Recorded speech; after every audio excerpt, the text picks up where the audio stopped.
Un petit bout de cours rapide sur les changements de référentiel, parce qu'il faut faire ça.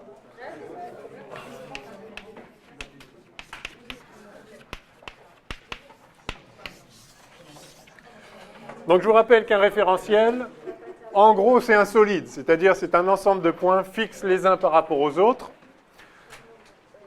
Bon, je réécris pas cette définition. On a fait de la mécanique uniquement dans les référentiels galiléens, c'est-à-dire dans les référentiels au sein desquels le principe d'inertie s'applique, et dans les référentiels galiléens, les lois de la mécanique se réduisent à une seule loi, en quelque sorte, la relation fondamentale de la dynamique, m dv sur dt égale somme des forces. Alors plus exactement, d de mv sur dt égale somme des forces, lorsque la masse du système varie. Hein, il y a des problèmes classiques avec des poussées. Hein, si vous jetez quelque chose derrière vous, vous avancez. Ou si vous jetez quelque chose devant, enfin dans la direction où vous avancez, ben, ça vous freine. Bon. Alors ça, peut-être on pourra faire un exo aussi là-dessus, mais bon. Donc dans un référentiel galiléen, on a ça, c'est-à-dire que si la somme des forces est nulle, eh bien la vitesse ne change pas, c'est le principe d'inertie. Alors ça, c'est évidemment pas vrai dans tous les référentiels. J'avais pris l'exemple de ce corps-là, il n'y a pas de force qui s'applique dessus, enfin la somme des forces est nulle. Il est au repos, il reste au repos, mais par rapport à la table, par rapport à ce corps que je suis en train de bouger par ailleurs, ce corps est en train de bouger aussi. Donc, si je veux exprimer le mouvement de cet objet dans le référentiel de cet autre objet, eh bien, si cet autre objet n'est pas un référentiel galiléen, ça ne va pas être facile de décrire ce mouvement-là. Néanmoins, en principe, je peux le faire, et donc, enfin, en principe, on peut décrire le mouvement de n'importe quel corps dans n'importe quel référentiel. Il n'y a pas de référentiel privilégié dans l'univers. Enfin, on est libre d'utiliser le référentiel qu'on veut. Il y a quand même des référentiels privilégiés, justement les référentiels galiléens, dans lesquels la loi d'inertie s'applique. Mais dans plein de cas, y compris des cas très pratiques, il est utile de travailler dans des référentiels non galiléens. Et la question, c'est que devient la relation fondamentale de la dynamique dans un référentiel non galiléen? Alors, pour le découvrir, il suffit de faire un changement de référentiel, donc de passer d'un référentiel R galiléen à un référentiel R' a priori non galiléen, en tout cas pas à coup sûr galiléen. Et donc, évidemment, pour décrire le mouvement du corps dans le référentiel non galiléen, il faut que je connaisse le mouvement du corps non galiléen. Si je connais même pas, enfin, si je connais pas si je ne connais pas l'état de mouvement du référentiel par rapport auquel je travaille, évidemment, je ne peux rien dire. Alors, ce référentiel non galiléen, on va le caractériser par une origine, O', qui va avoir un certain mouvement connu, supposé connu, au sein du référentiel R. Donc lui, il a une certaine vitesse V' à chaque instant. V de O' à chaque instant. Et puis, il est caractérisé aussi à chaque instant par une rotation, un vecteur rotation oméga. Donc, je vais le noter explicitement ici. Après, je retirerai les indices. C'est oméga de R' par rapport à R à chaque instant. Donc, le référentiel non galiléen, qui est un solide, est caractérisé par simplement la vitesse d'un point et oméga. Si on a la vitesse d'un point et oméga, en fait, on a la vitesse de tous les points par la relation, le babar des vitesses. Hein, la vitesse de n'importe quel point M du référentiel, en tant que point de R', donc la vitesse par rapport à R de n'importe quel point M du référentiel R', c'est simplement V de O' plus oméga vectoriel O'M. D'accord ? Le référentiel non galiléen R' dans lequel on travaille est un solide, au sens où ces points ont des vitesses qui sont liées, et donc on a le champ de vitesse des solides standards. Voilà. Donc ça, c'est notre point de départ. On connaît le mouvement du référentiel R', et donc on va simplement maintenant transformer cette équation, essentiellement ce membre-là. Quelle est la dérivée de la vitesse ici calculée dans R? On voudrait obtenir la dérivée de la vitesse calculée dans R'.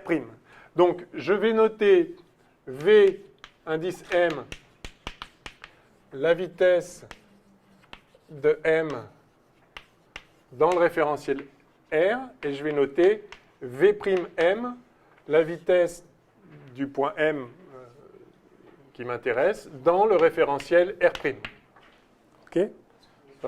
Juste des notations. Le même point M. Donc, le même point M, on est d'accord, le même point M à un instant donné, je peux le considérer dans un certain référentiel ou dans un autre. Alors, le point M dans le référentiel R, je vais le représenter par ses coordonnées cartésiennes. X, alors je vais appeler petit i, petit j et petit z et petit k les vecteurs unitaires associés au repère cartésien du référentiel R. Donc ça, c'est dans R. Je pourrais noter UX, UY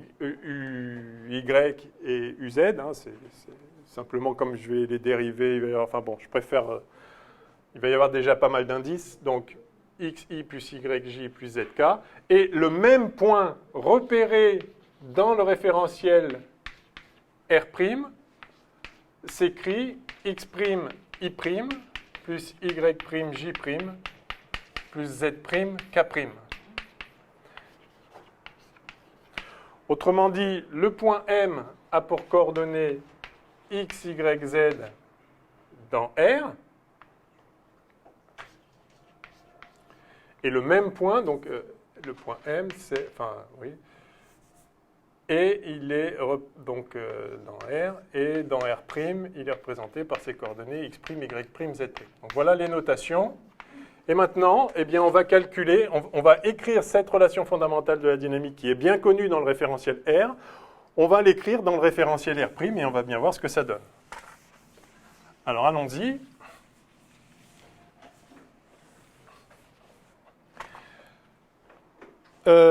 Eh bien, on va commencer par la vitesse, donc on va dériver la position, puis après on fera l'accélération en dérivant la vitesse. Alors, dérivons, comment s'exprime la vitesse V? V, c'est d de OM sur dt. Et donc, je dérive ça, ça va faire simplement x point i plus y point j plus z.k. Bon, là je suis dans... Enfin, c'est la vitesse v sans le prime ici, donc exprimée dans le référentiel R. Évidemment, dans le référentiel R, I, J et K ne varient pas. Je travaille dans le référentiel R, les vecteurs sont, enfin, les vecteurs unitaires sont constants, ils ne dépendent pas du point où on se trouve. Donc voilà. Que vaut V' maintenant? Alors, V', c'est la dérivée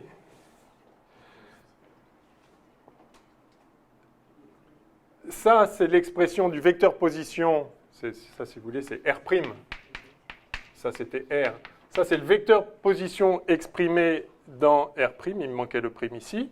Et je vais dériver ça. Donc, je dérive X', I', etc., etc.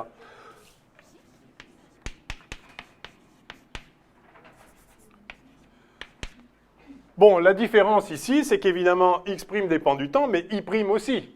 Hein, puisque, a priori, le référentiel R' peut être en train de tourner dans R, donc à l'instant suivant, I' n'est pas forcément dans la même direction. C'est toujours unitaire, mais ce n'est pas forcément dans la même direction. Donc je vais dériver en appliquant la règle de Leibniz tous ces produits-là. Donc je vais avoir X' point I' plus X', d de I' sur dt. Et d de I' sur dt, c'est quoi?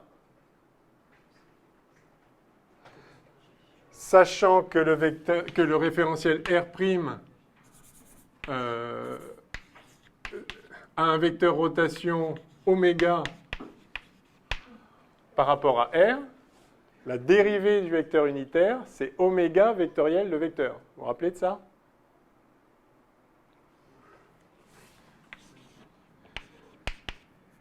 d de u sur dt, si u est un vecteur unitaire, c'est oméga vectoriel u. En fait, on avait vu d de AB sur dt égale oméga vectoriel AB. Même si ce n'est pas unitaire en l'occurrence. Hein. Vous vous rappelez de ça? Ça, c'est juste barbare, hein, parce que d de AB sur dt, c'est VB moins VA. D'accord? Donc c'est barbare. La dérivée d'un vecteur fixe dans le référentiel en mouvement, en rotation, c'est oméga vectoriel ce vecteur. C'est très fort, parce que c'est très général. Mais ça, c'est le champ de vitesse d'un solide, on n'y peut rien. Donc le référentiel R' est caractérisé par son oméga, et par conséquent, la dérivée par rapport au temps d'un vecteur fixe dans R', c'est oméga vectoriel ce vecteur. Donc, nous y voilà. Donc ça, c'est la dérivée du premier terme ici. Et maintenant, pareil pour les autres, bien sûr. Donc, je vais les mettre en dessous. Tiens, ça va faire plus y', enfin y'.j', pardon, plus y' oméga vectoriel j', plus, pareil pour le troisième terme, z'.k, plus z' oméga vectoriel k'. Donc voilà la vitesse, et par conséquent, je peux... pardon, et il me manque... Ah, excusez-moi.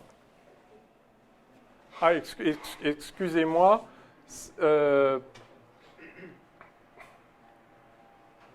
Non, ça c'est la... excusez-moi. Ça c'est la dérivée... Ça c'est la dérivée, pardon. C'est la dérivée...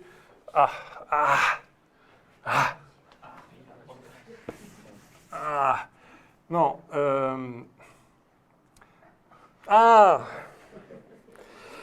Non.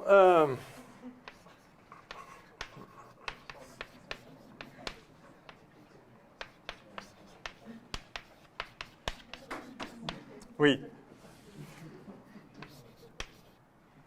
D.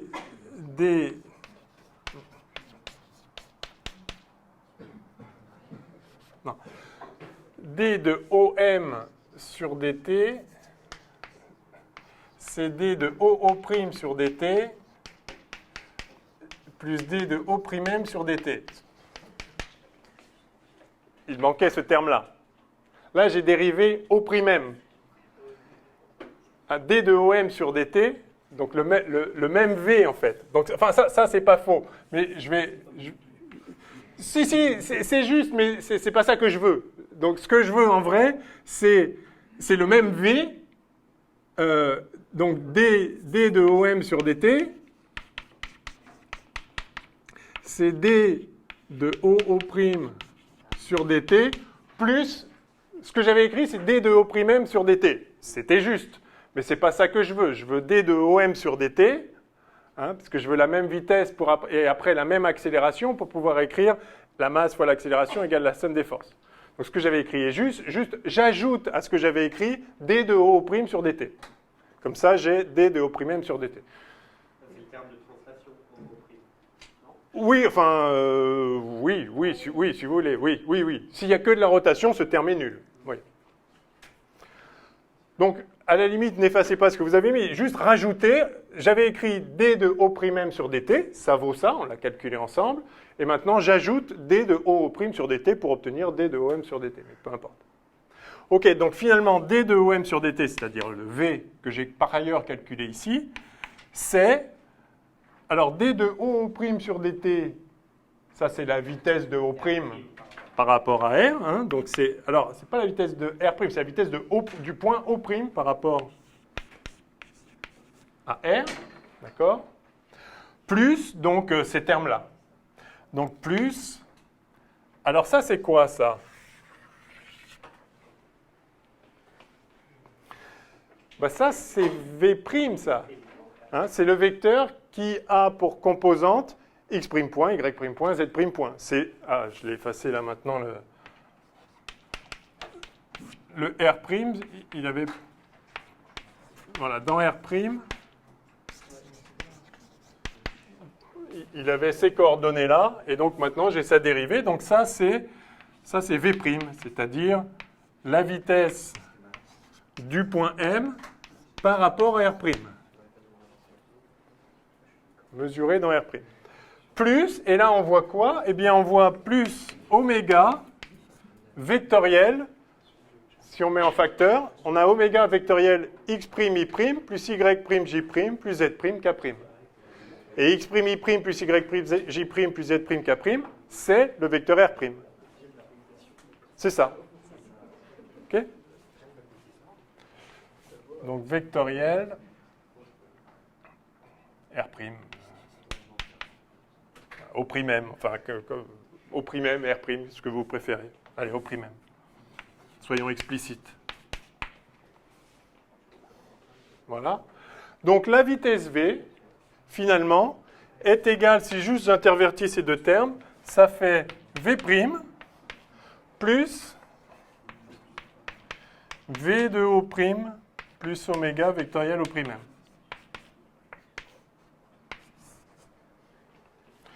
Donc voilà ce qu'on obtient. C'est pas compliqué, hein. J'ai juste dérivé cette expression-là, et j'obtiens que la vitesse du point M dans le référentiel R, ça c'est, soyons explicites à nouveau, V de M dans R, en fait, c'est V de M par rapport à R', plus un truc ici qu'on appelle vitesse d'entraînement.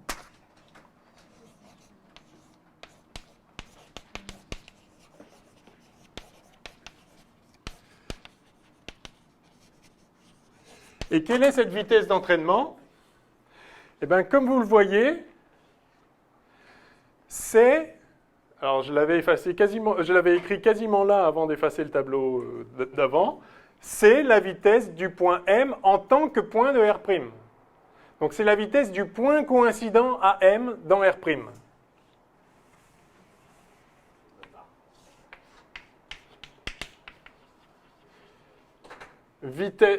Vitesse dans R du point de R' coïncident avec M.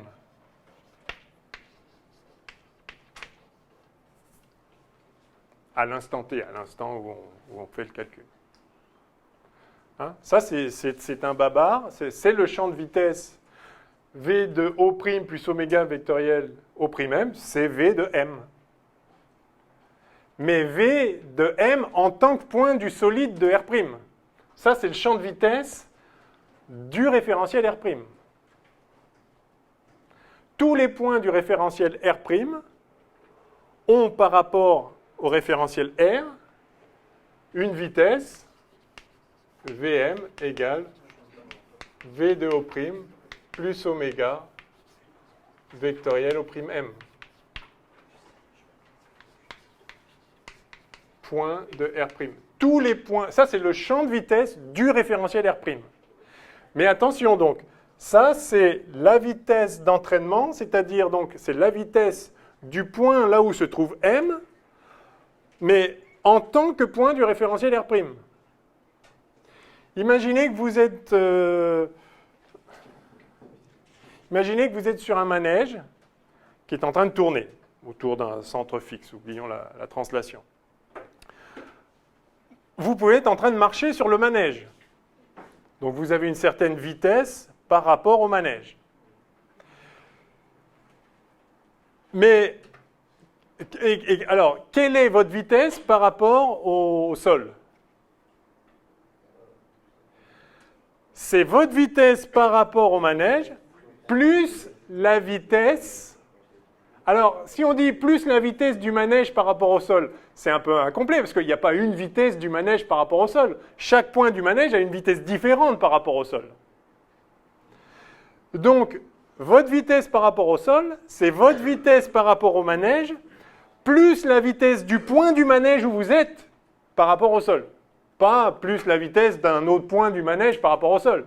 C'est plus la vitesse du point où vous êtes par rapport au sol. C'est ça cette vitesse d'entraînement. C'est la vitesse du point où vous êtes, mais en tant que point du manège. Vous, ce n'est pas votre vitesse. En plus, vous bougez par rapport au manège. Mais le point où vous êtes, il a une certaine vitesse en tant que point du manège. C'est clair pour tout le monde? OK. Donc, c'est ça la vitesse d'entraînement, et ça s'exprime comme ça parce que c'est le champ de vitesse. On retrouve ici le champ de vitesse du référentiel, en fait. Bon, alors, ça, c'était facile. La suite est également facile. Elle est juste plus longue parce que maintenant, il faut dériver une fois de plus pour avoir l'accélération. Alors, du coup, je ne sais pas où le faire.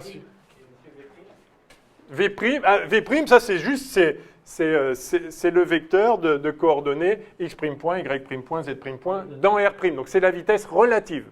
C'est la vitesse du corps par rapport à R'. Donc, dans l'exemple du manège, ce serait quoi? C'est ma vitesse par rapport au manège. Parce qu'on marche Voilà, je marche dans le manège, donc j'ai une certaine vitesse par rapport au manège.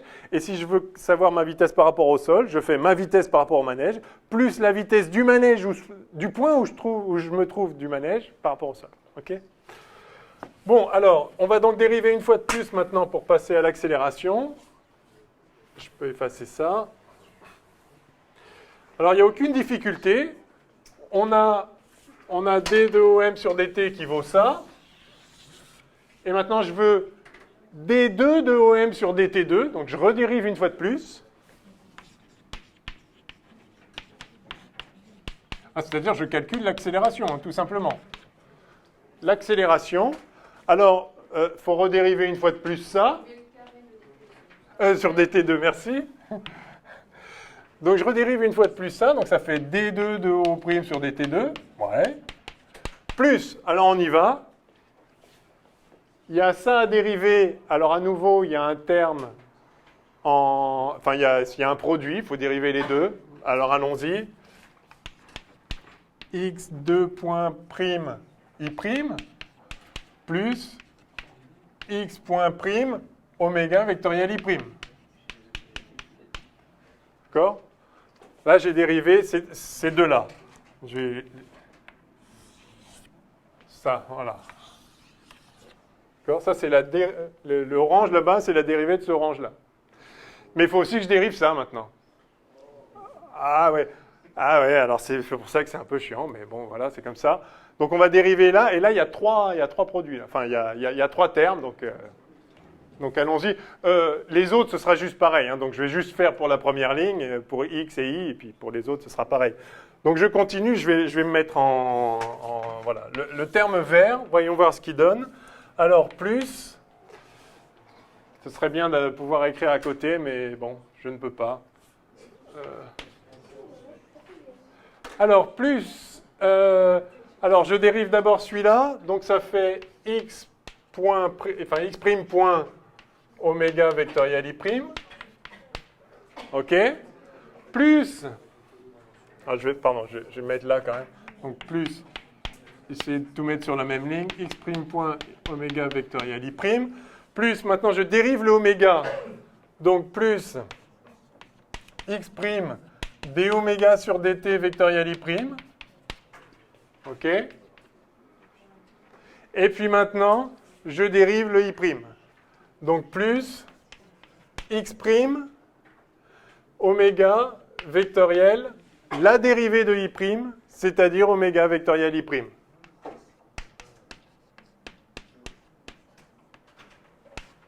Bon.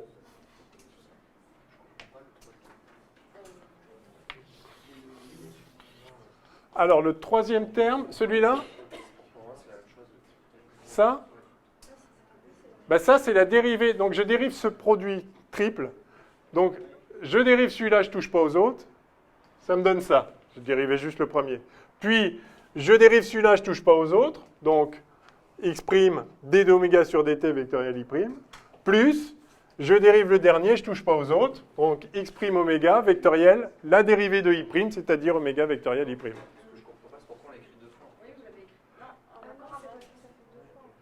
Et il se trouve que ça fait deux fois. Lui, c'était la dérivée de ça. D'accord? Et donc, il y est deux fois. Et c'est ça, le 2 de la force de Coriolis, c'est exactement ça. Il y est deux fois. Il y est une fois en touchant pas à lui et dériver lui, et une fois en en ne touchant pas à eux et en dérivant lui. Ça donne la même chose. Il se trouve que c'est comme ça. Et donc, alors, plus pareil avec y et plus pareil avec z. Donc, si on récapitule, on va obtenir pour A, je vais effacer ici, enfin, ouais. On va obtenir pour A, alors ça, ok, d2 de O' sur dt2, plus, alors effectivement, on a deux, alors je vais grouper les choses autrement. Alors, plus, je vais mettre lui d'abord, donc plus d oméga vectoriel dt vectoriel. Alors, regardez bien là. Je prends tous les d oméga sur dt. J'ai vectoriel x' y' plus y' plus z' k', hein, si j'avais fait les autres. Donc j'ai d oméga sur dt vectoriel x' y' plus y', c'est-à-dire vectoriel au prime m.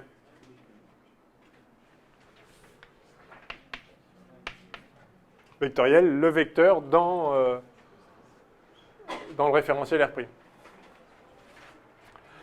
Donc j'ai réglé celui-là, j'ai réglé celui-là.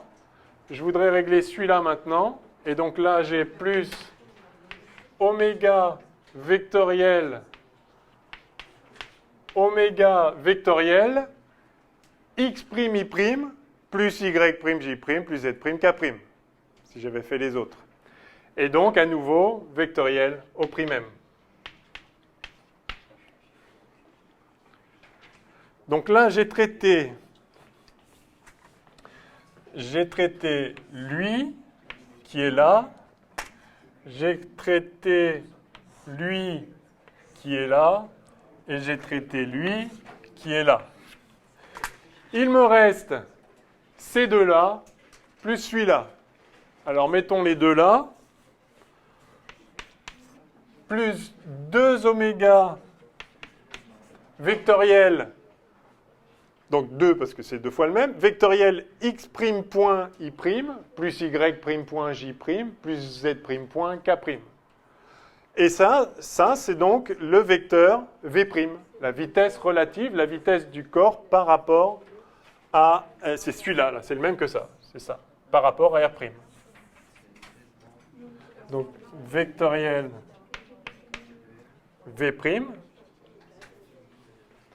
Et le dernier, c'est lui, plus y de point j', etc. Et ça, c'est juste l'accélération. C'est le vecteur qui a de R' qui a pour composante les dérivées secondes des coordonnées. Donc, c'est l'accélération dans R'.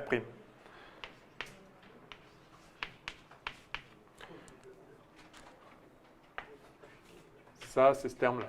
Enfin, oui. Bon. Pardon, A'. OK? Ben voilà, on a tout.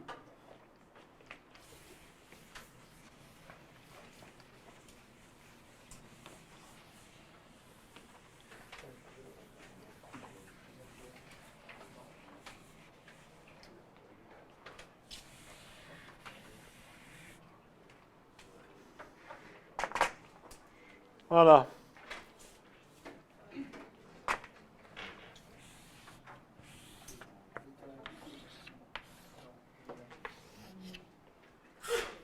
Ouais.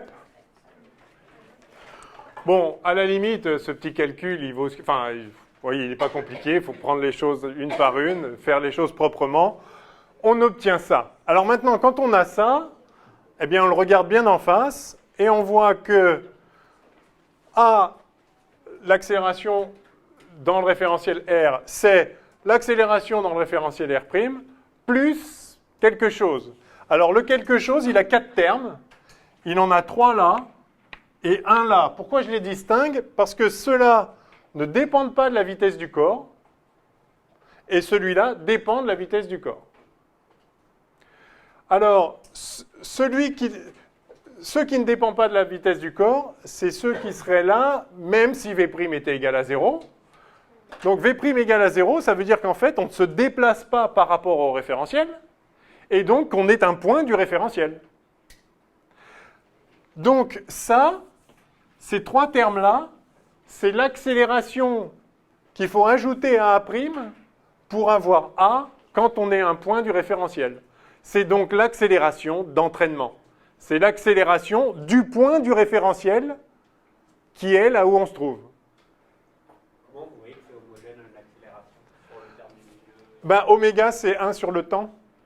Deux fois. Donc c'est une longueur divisée par le temps, divisée par le temps. Donc c'est des mètres secondes carrés. Et là, pareil, c'est déjà divisé par le temps, encore une fois. Enfin, voilà.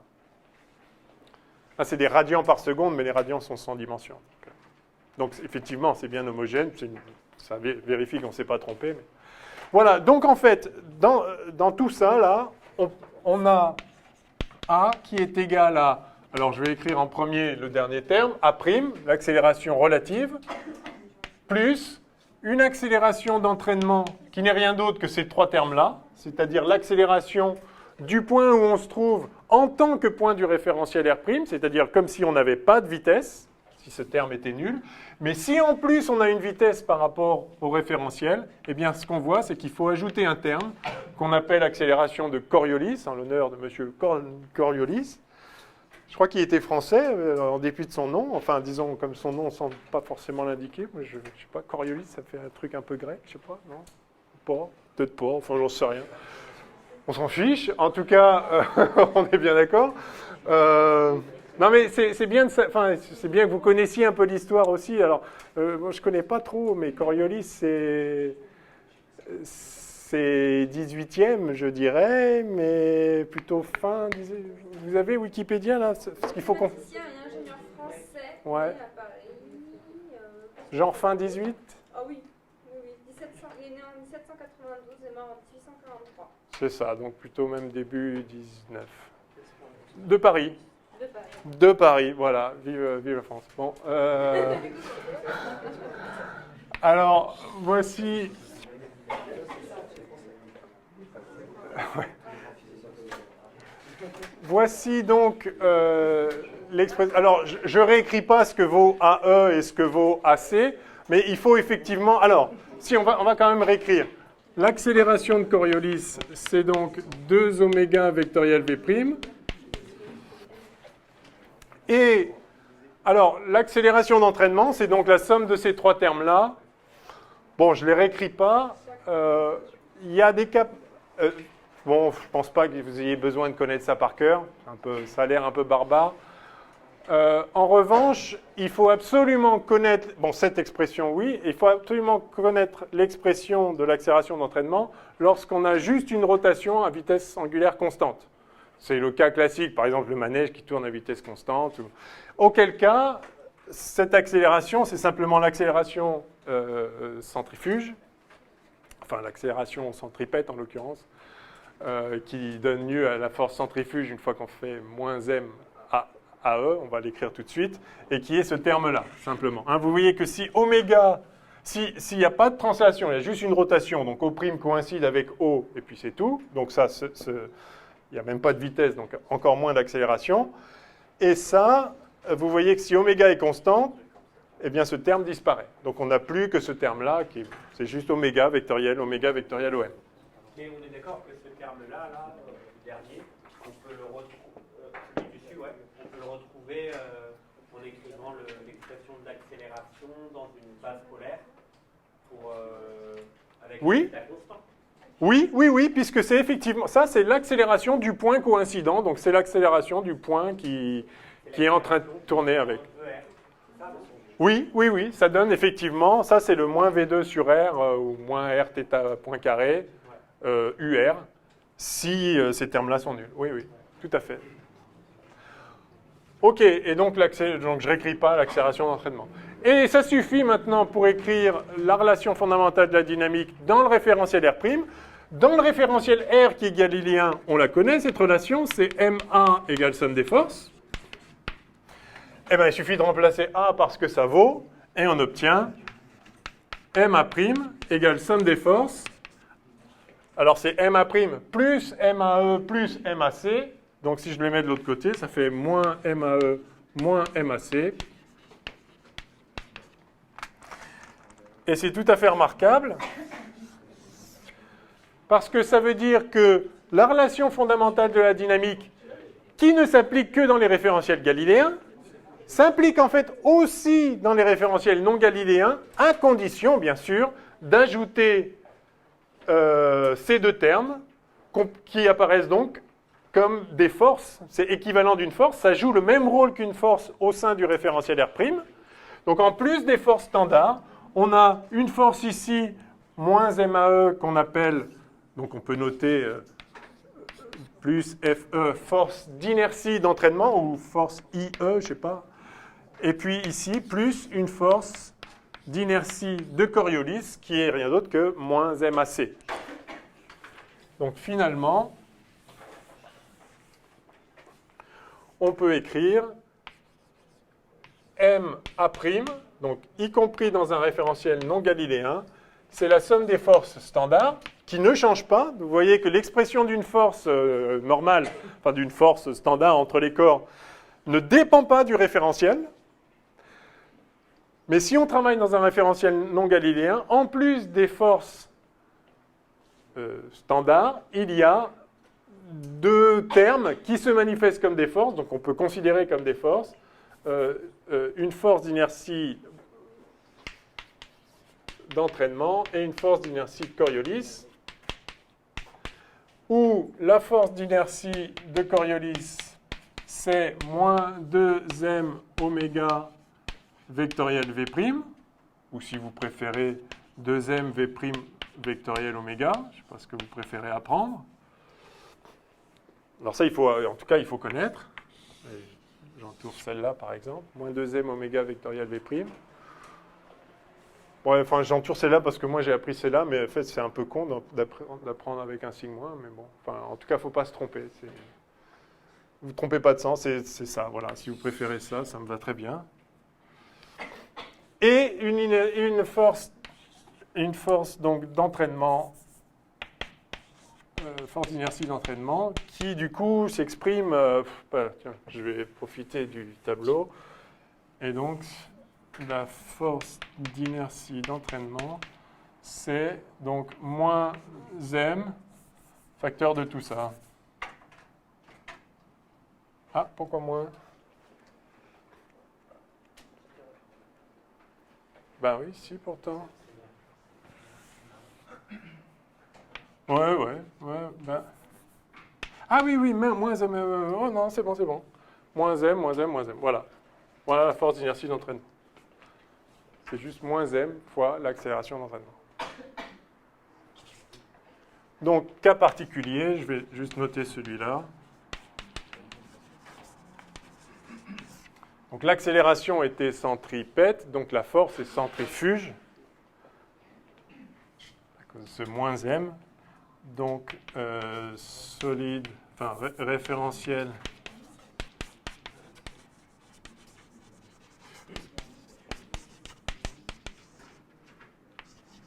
à vitesse angulaire constante. On a alors la force d'entraînement qui vaut moins m. Alors, oméga vectoriel au prime m. Dans ce cas-là, ça fait moins m oméga 2 hm, où h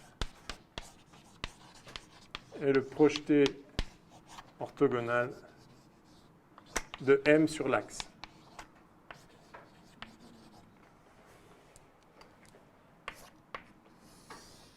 Ah non, plus m oméga 2 hm, pardon. Parce que on a enfin, je vais peut-être faire le dessin.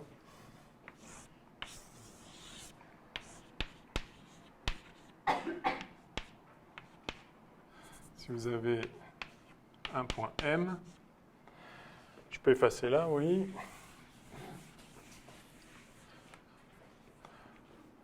Si vous projetez M orthogonalement sur l'axe et que vous appelez ça H, vous avez moins m oméga, donc ça c'est la force d'entraînement, c'est moins m oméga vectoriel au prime m, et donc ça c'est moins m oméga vectoriel au prime h plus hm, et oméga vectoriel au prime h c'est 0. Donc ça fait moins m oméga vectoriel hm.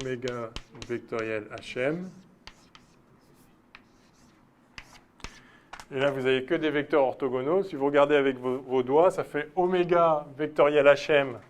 Ça fait ça, là. Hein, suivant uθ.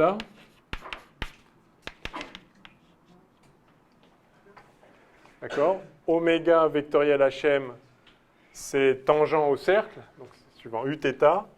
Et ensuite, si vous faites oméga vectoriel le uθ en question, ça vous fait moins ur, oméga vectoriel hm. Et donc, si vous faites moins m fois ça, ça va aller dans l'autre sens. Et en norme, c'est juste le produit des normes, parce que là, il n'y a plus que des vecteurs orthogonaux, donc oméga carré fois hm. Voilà. Donc, on trouve bien ceci. Bon, au pire, apprenez juste l'expression finale de cette force centrifuge et ça ira très bien. Enfin, vous voyez que c'est juste la traduction dans le référentiel R' de la relation fondamentale de la dynamique MA égale somme des forces dans R. OK? Questions? No question?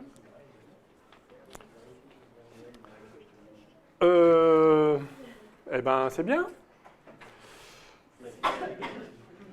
On a fini la mécanique. Bon, il faut peut-être voir comment on va appliquer ça maintenant. Alors, on peut, si vous voulez, on peut faire l'exercice de la chute verticale et de la déviation vers l'est.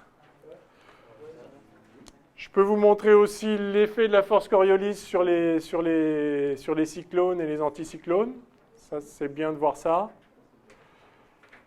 Et puis, bon, on peut faire un exercice de... Non, mais après, on fera peut-être... avec la gravitation, on peut voir comment on en déduit... Ah si, on peut faire ça. Comment on en déduit la loi de Kepler, au moins dans le cas d'une orbite circulaire. On va faire ça, tiens, on va faire ça tout de suite. Commençons donc par... on peut effacer, non? À droite. Non plus? J'attends 2 secondes, alors, pas de souci. Je vais boire un coup.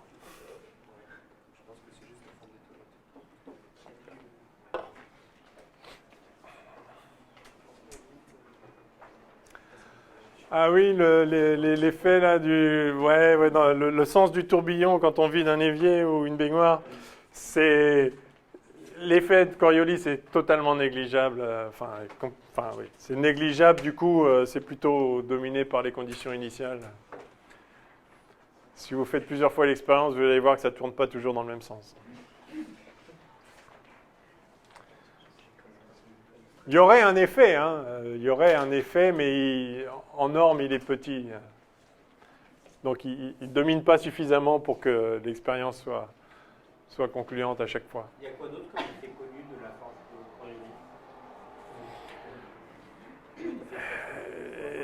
de Coriolis? Je vous encourage à monter sur un manège, faire tourner et d'essayer de faire ça. Je vous mets au défi. Vous n'y arriverez pas. C'est fort. Hein? Et si ça tourne, je suis incapable de faire ça. Parce que si ça tourne, quand je fais ça, donc je donne une certaine vitesse. Alors mettons que le manège tourne comme ça. Donc ça veut dire que oméga, si ça tourne comme ça, oméga est vers le haut. Si je fais ça, eh bien, donc j'ai une vitesse relative là sur ma jambe, j'ai une vitesse par là. Donc j'ai une force de Coriolis moins 2 oméga vectoriel V'. Alors ça donne quoi? Oméga vectoriel V', et avec le sigma, c'est par là. Et bien, quand je fais ça, j'ai donc une force qui me pousse là. Et quand je reviens, oméga vectoriel V', ça pousse là. Et en fait, je vais faire ça. Enfin, je vais faire ça plutôt. Ça va tourner comme ça. Ah oui, donc on peut le faire, mais c'est juste... Ah ben non, ouais, mais donc vous ne pouvez pas le faire. Ça, dans un plan, vous ne pouvez pas le faire. Non, mais c'est pas qu'il se casse la gueule tout de suite, quoi. Non. C'est juste qu'effectivement, si vous faites bouger votre jambe, il y a une force qui la pousse sur le côté. Vous n'y pouvez rien. Alors, vous pouvez exercer une force opposée, mais pour compenser exactement, parce qu'en plus, ça dépend de votre vitesse, hein, c'est proportionnel à la vitesse. C'est en fait, enfin, c'est, disons, voilà, vous vouliez voir un effet, vous montez sur un manège et vous faites ça, vous la voyez, la force de Coriolis. Et pourquoi alors sur la Terre, question bête hein, peut-être, mais pourquoi sur la Terre, qui a un manège, Eh bien, ça le fait. quand je fais la même chose, À chaque fois, j'oublie le nom de ce type qui a remarqué que les fleuves de l'hémisphère nord sont plus abîmés sur la gauche ou sur la droite. C'est-à-dire, si on regarde la structure, lui, il a fait la remarque juste en observant que c'est toujours la rive gauche ou la rive droite, on va regarder ensemble, qui est creusée. Alors, voyons voir. C'est pareil pour les trains. Les rails sont abîmés que d'un côté. Donc, ça, effectivement.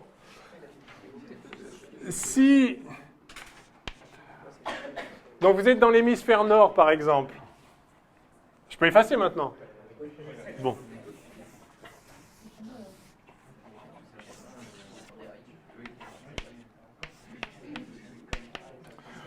Vous avez un fleuve comme ça, par exemple, avec donc l'eau qui s'écoule dans cette direction-là. Alors, oméga vectoriel V, avec le signe moins, donc ça pousse par là. Donc c'est la rive droite qui est... Mais si le fleuve coulait dans l'autre sens, bah, ça retourne V, mais du coup, oméga V, du coup, ça pousse dans l'autre sens. Mais donc, c'est toujours la rive droite. Et effectivement, sur les rails des trains, on le voit, ça mange à droite. C'est marrant, je croyais que c'était gauche, mais comme quoi, vous voyez. Ouais. Enfin bref, il suffit de l'écrire, on le voit bien. Ouais. Donc ça, c'est un effet, effectivement, qu'on peut voir. Donc par ailleurs, la force de Coriolis est importante à prendre en compte quand on veut tirer au canon. Je soupçonne fortement que Coriolis s'est penché sur la question pour cette raison-là. C'est souvent que les progrès de la science sont malheureusement sont motivés par des recherches militaires. Le KPS aussi. Ah bon. Ah oui, c'est vrai? Ah ben voilà. Bon, donc si vous tirez au canon, il faut prendre en compte, bien sûr, la gravitation standard, la parabole de Galilée. Mais en plus, vous avez une vitesse relative dans le référentiel où oméga n'est pas totalement négligeable. Et donc, vous avez un terme en plus qui va faire dévier vers la droite, apparemment. Donc, et en chute libre aussi, effectivement, si vous laissez tomber d'une tour un objet, eh bien, il va dévier toujours vers l'est. Ça s'appelle la déviation vers l'est. Alors, on peut calculer ça. Ça prend un petit peu de temps. Bon, pas tant que ça. Puisqu'on est dans le qualitatif, je vous fais les anticyclones tout de suite.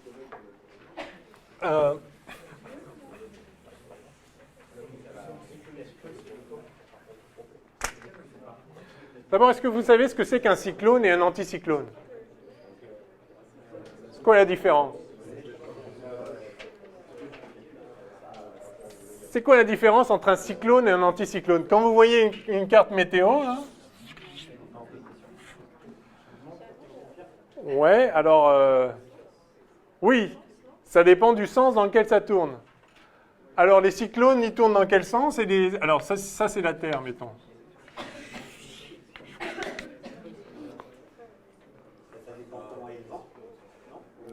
Qu'est-ce qu'on appelle un cyclone et qu'est-ce qu'on appelle un anticyclone? Quand vous voyez sur les cartes météo l'anticyclone des Açores. Cyclone, ça tourne dans le sens horaire, et l'anticyclone dans le sens anti-horaire. Ah, voilà. Alors, d'accord. Vous avez dit cyclone dans le sens? Cyclone dans le sens horaire, anticyclone dans le sens anti-horaire. Non. Cyclone, ça tourne dans le même sens que la Terre. Et anticyclone dans le sens opposé de la Terre. La Terre tourne comme ça. Si ça c'est le nord et ça c'est le sud, la Terre tourne comme ça, puisque le Soleil se lève à l'est. D'accord, hein, donc c'est là qu'on va voir le Soleil apparaître à l'est. Hein, et il se couche à l'ouest, comme vous le savez. Donc la Terre tourne dans ce sens-là. D'accord? Donc si vous aviez un mouvement comme celui de la Terre près du pôle, ce serait un tour comme ça. Maintenant, si vous prenez ça et que vous le décalez, vous voyez que ça tourne dans le même sens que la Terre, en fait. Et ça tourne dans le sens opposé de la Terre. Ça, c'est un anticyclone. Ça, c'est un cyclone. Yes? C'est qu'une question de rotation? Oui. Bah, ça s'appelle. Il y a deux sens possibles. Il y a un sens, cyclone comme cycle tourné, et anticyclone dans l'autre sens. La convention est celle-là, bien sûr, on aurait pu en prendre une autre. Mais donc, quand on dit anticyclone, ça tourne dans le sens opposé à la rotation de la Terre. Alors attention, dans l'hémisphère sud, effectivement, c'est autre chose. Parce que dans l'hémisphère sud, voilà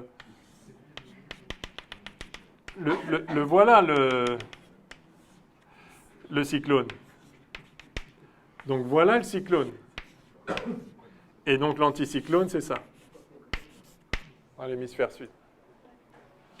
Donc retenez ça, cyclone, c'est comme la Terre, comme les masses, dans le même sens que, disons, les masses nuageuses, les masses d'air, si elles tournaient en même temps que la Terre, juste sans vent relatif, elles tourneraient dans un certain sens, elles sont entraînées par la Terre, elles vont dans un certain sens. Eh bien, quand c'est dans ce sens-là, ça s'appelle cyclone. Donc là aussi, au pôle sud, près du pôle sud, une masse qui serait collée à la Terre, donc sans mouvement relatif, serait entraînée comme ça. Et donc, voilà, maintenant, si cette masse-là qui tourne comme ça, vous la déplacez, vous voyez que c'est ça. Non, j'ai dit l'inverse, là? Non, si, c'est ça. Ah non, ça tourne comme ça. Oui, non, c'est bien ça, c'est bien ça. À l'équateur, d'ailleurs, vous n'avez pas de cyclone ni d'anticyclone. Hein. Vous avez des mouvements ascendants comme ça. Je ne suis pas spécialiste du climat, mais vous avez des alizés, là. Vous n'avez pas de formation comme ça, en fait. Alors, comment ça se forme? Quel est le rapport avec la pression? Quelqu'un a parlé de la pression. Oui, il y a un gros rapport avec la pression. Vous avez des cyclones quand vous avez des dépressions ou quand vous avez des surpressions? Ou des anticyclones, ça correspond à une surpression ou à une dépression? Un anticyclone? Oh non! Quand on dit qu'il y a une dépression, en général, il ne va pas faire beau. Et quand on dit qu'il y a un anticyclone, en général, c'est bon signe. En tout cas, pour nous, non? Ouais, on va le vérifier tout de suite. S'il y a une dépression, ça veut dire que la pression est plus faible ici et plus grande là. Elle est plus grande autour. Donc là, il y a une pression élevée. Et là, P faible. Dépression. Ça veut dire que s'il y avait juste ça, dans le système fluide des masses d'air, eh bien, il y a une pression plus élevée là que là. Donc ça entraîne un mouvement d'air comme ça. L'air va converger vers la dépression.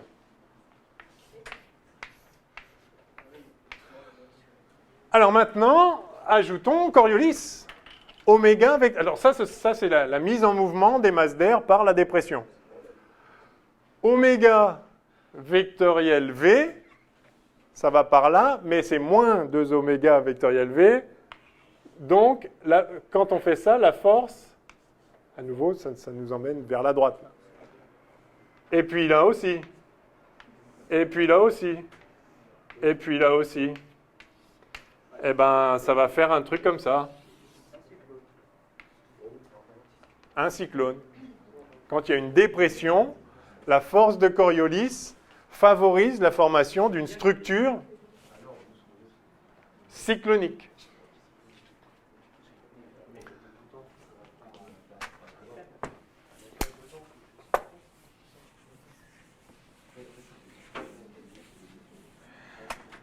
Maintenant, quand il y a évidemment une surpression,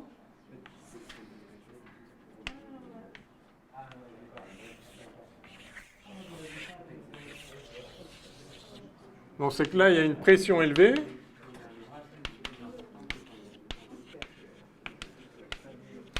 Ici, une pression faible. Donc, spontanément, enfin, le champ de pression tend à provoquer une fuite des masses d'air vers des régions de plus faible pression. Et oméga vectoriel V moins 2m oméga vectoriel V, ça induit une force vers la droite. Donc on retrouve ce qu'on a vu avec les fleuves. C'est la même force, c'est le même phénomène. À chaque fois, ça va vers la droite. Mais vers la droite, quand on va vers l'extérieur, eh bien, ça fait des structures qui tournent dans ce sens-là. Et ça, c'est un anticyclone. Un anticyclone, c'est bon signe, c'est beau. Dépression, c'est pas bon. Quand le baromètre chute, ça va se gâter. Et pourtant, quand il fait nuageux, la pression elle est plus importante, la pression atmosphérique. En général, non. En général, quand il y a une dépression, oui, c'est avis de tempête. Ah d'accord. Ouais. Dépression, c'est pas bon, ouais. Ouais, quand on navigue, on n'aime pas entendre forte dépression. Donc voilà, ça tourne comme ça, et ça, c'est un anticyclone. OK? Donc voilà la force de Coriolis en action. Bon, on n'a pas fait de calcul quantitatif, mais enfin, voilà ce qui se passe.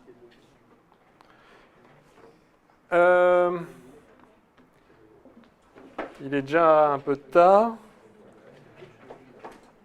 Qu'est-ce qu'on fait? On fait l'exo sur le... Vous voulez faire l'exo sur le satellite plutôt? Enfin, sur l'astéroïde ou... Et donc je vous laisse faire des exos là-dessus par vous-même. Faites la chute libre avec déviation vers l'est. Et puis il faudra faire... Et puis bon, au niveau de la gravitation... Ouais. Bon, on va le faire en même temps que l'exo. Le petit rappel de cours sur la gravitation. Ouais, l'astéroïde... Ah, c'est le tout dernier alors. OK. OK, exo 22. Bon, j'efface ça. Donc retenez qu'on peut faire de la physique dans un référentiel, on peut faire de la mécanique dans un référentiel non galiléen.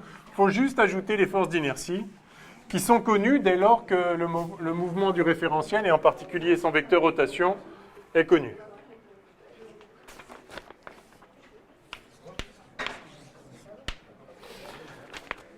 Alors, on considère un astéroïde A quasi-sphérique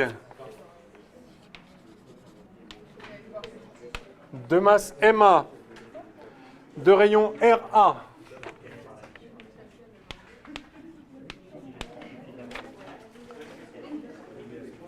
soumis à la seule attraction du Soleil en négligeant l'action exercée par tous les autres corps. On se place dans le référentiel héliocentrique supposé galiléen. Référentiel héliocentrique, tout le monde se souvient, c'est un référentiel dans lequel le centre du Soleil est fixe et dont des axes fixes pointent vers des étoiles fixes. Alors, les étoiles ne sont pas complètement fixes, elles se déplacent très vite d'ailleurs par rapport au référentiel galactique, mais elles sont tellement loin que même un grand déplacement induit quasiment pas de mouvement angulaire. Donc on peut considérer qu'elles sont fixes, et donc des axes qui pointent vers des étoiles apparemment fixes sont quasiment fixes. Donc le référentiel héliocentrique est un bon référentiel galiléen. Quand on fait de la mécanique céleste pour étudier les corps au sein du système solaire, supposer que le référentiel héliocentrique est galiléen est une très bonne approximation. Ce référentiel, c'est écrit après, dans lequel le Soleil est au repos, est muni d'un repère polaire, UR, Uθ, ayant son origine au centre du Soleil. Donc on considère, on se place dans un plan. Alors ça, c'est une première chose à savoir. Le mouvement de deux corps, donc là, l'astéroïde et le Soleil, est toujours plan. Tiens, pourquoi le mouvement... on en profite pour faire des révisions de gravitation. Pourquoi un mouvement entre deux corps en particulier en interaction gravitationnelle, mais soumis à n'importe quelle force centrale, c'est-à-dire qu'ils s'attirent l'un l'autre suivant une force dans leur direction. Pourquoi le mouvement est toujours plan? Oui? Vu que c'est toujours plan, déjà on a la conservation. Enfin, vu que c'est une force centrale, vraiment ça passe par un point fixe. Oui. Le support de la force passe par un point fixe. Alors, quel point? Quel point fixe?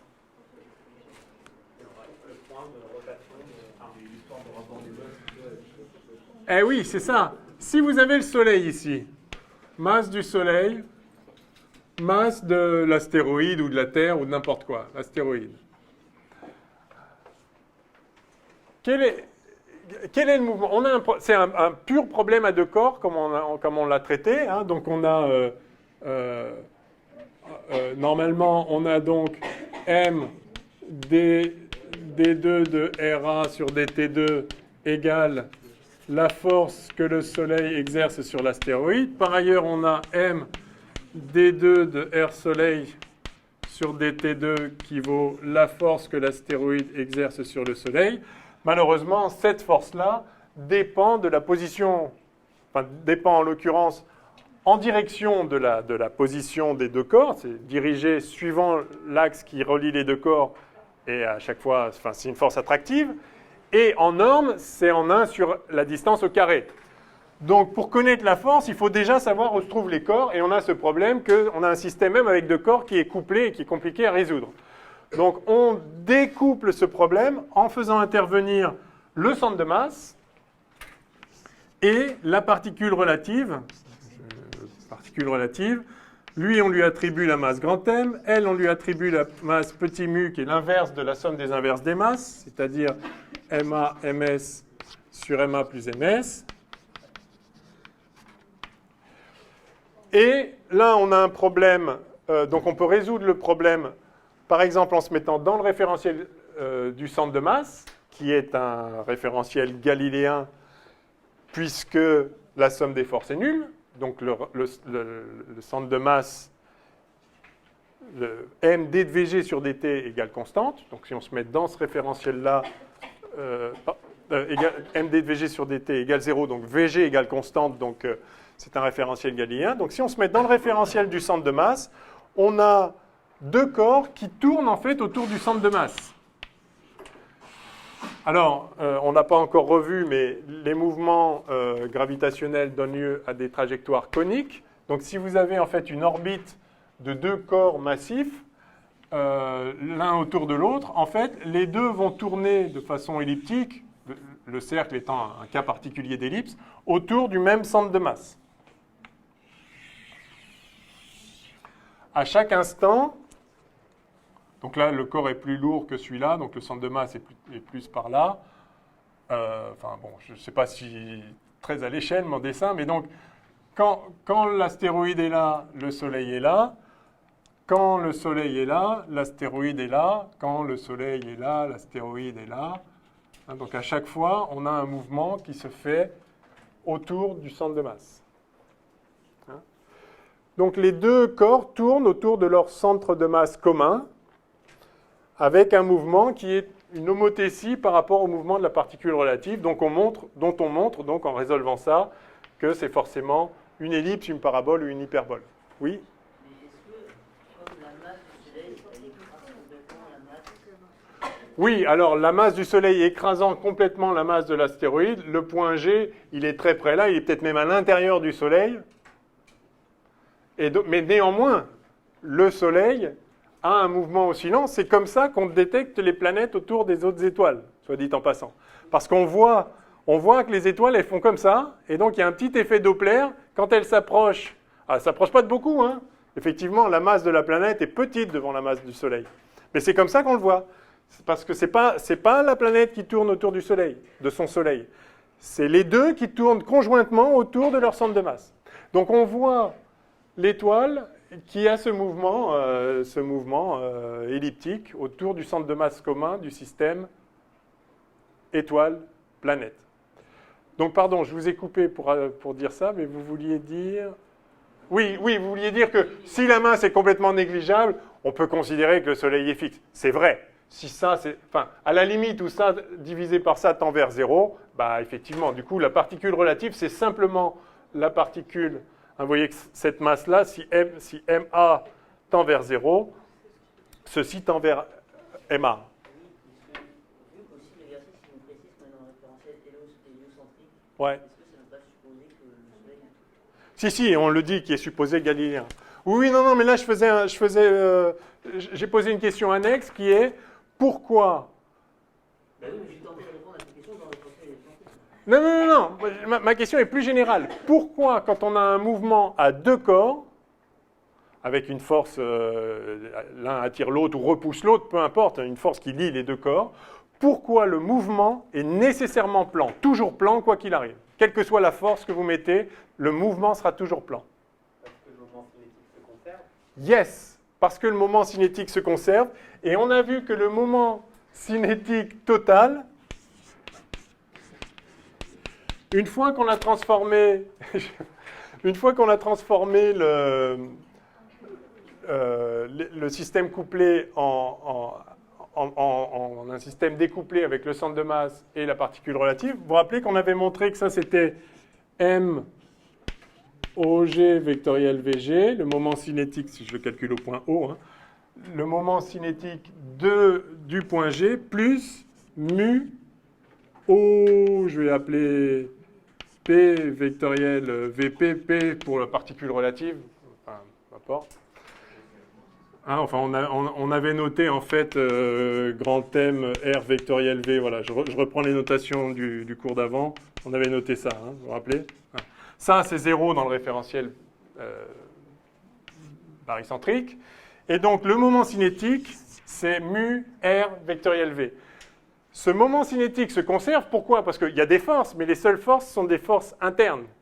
Hein, et si vous voulez, le moment des forces passe toujours par l'axe, enfin pas par le point G, puisque c'est suivant l'axe. Donc, au point G, le moment des forces est nul. Enfin bref, dans tous les cas, le moment cinétique se conserve. Par conséquent, ce produit vectoriel R vectoriel V se conserve. Donc vous avez, enfin, le moment cinétique, c'est R vectoriel V, je ne sais pas dans quel sens ils sont, peu importe, il y a un certain R et un certain V. Le moment cinétique est donc orthogonal à ça, mais comme il se conserve, il sera orthogonal à ça, donc il sera dans une certaine direction tout le temps la même. Donc R et V sont toujours dans le plan orthogonal au moment cinétique. Voilà, ça nous dit que R et V sont orthogonaux au moment cinétique. Comme le moment cinétique est toujours le même, R et V sont toujours dans le même plan, lequel? Celui qui est orthogonal au moment cinétique. Donc le mouvement est toujours plan. Voilà pourquoi finalement dans l'énoncé, là, on dit on place dans on prend un repère polaire.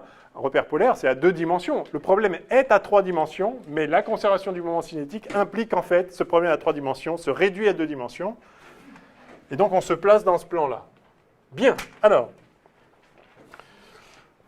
Donc on repère la position de l'astéroïde. Donc effectivement, la masse de l'astéroïde est supposée très faible devant la masse du Soleil. Par conséquent, on va négliger le mouvement du Soleil lui-même.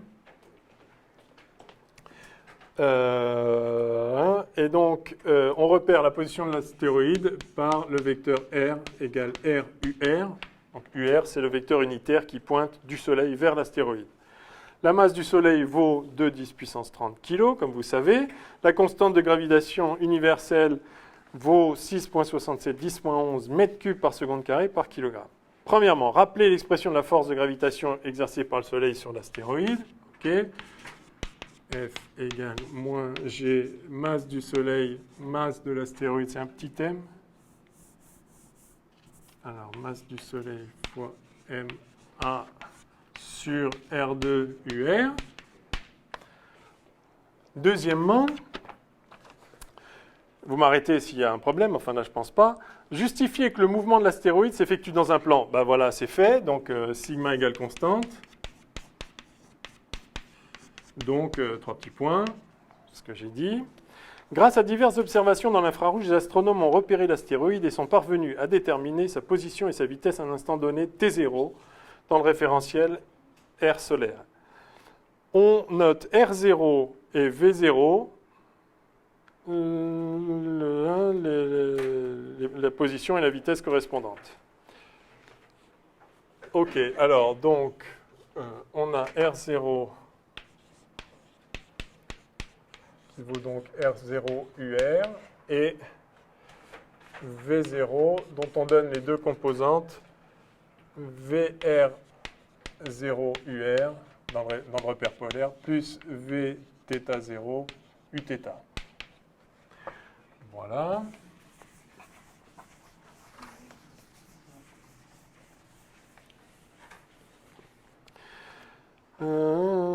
Troisièmement, donc relier les dérivées temporelles du rayon R point et de l'angle polaire θ point autour du Soleil aux coordonnées VR et Vθ de la vitesse dans le repère polaire. Oui, d'accord. Donc, oui, donc V, c'est D de R sur D. Bon, ça, c'est les coordonnées. Ça, c'est un truc que j'avais posé dans un problème. Donc, il y a des rappels complètement triviaux, là. Donc, ça fait R point UR plus R θ point Uθ. Donc, VR, c'est R point, et Vθ, c'est R θ point. OK. Donc, VR égale R point, et Vθ égale R θ point. Bien. Quatrièmement, donner l'expression de l'énergie potentielle associée à la force de gravitation exercée par le Soleil sur l'astéroïde et tracer son graphe. Par convention, on supposera que cette énergie potentielle est nulle à l'infini. C'est à une constante près, donc on prend la constante de telle sorte qu'à l'infini soit nulle. Alors, on cherche l'énergie potentielle associée à cette force, qui est effectivement conservative. Donc, c'est l'énergie potentielle dont dérive la force, c'est-à-dire telle que la force est moins gradient de cette énergie potentielle. Alors, on l'avait déjà vu dans un cours précédent.